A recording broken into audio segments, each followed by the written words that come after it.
South ఆఫ్రికాతో తొలి వన్డేలో భారత బౌలర్స్ అదరగొట్టారు. తొలి వన్డేలో బౌలర్లు చెలరేగిపోవడంతో 27.3 ఓవర్లలో 116 పరుగులకే సౌత్ ఆఫ్రికా ఆలౌట్ అయింది. హర్షదీప్ 5 వికెట్లు తీయగా ఆవేష్ ఖాన్ 4 వికెట్లు తీశాడు. దీంతో సఫారీలు పెవిలియన్కు క్యూ కట్టారు.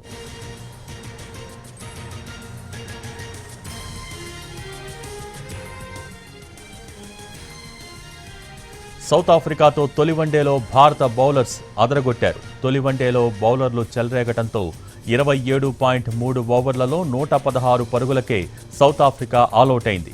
హర్షదీప్ 5 వికెట్లు తీయగా ఆవేష్ ఖాన్ 4 వికెట్లు తీశాడు. దీంతో సఫారీలు పెవిలియన్కు క్యూ కట్టారు.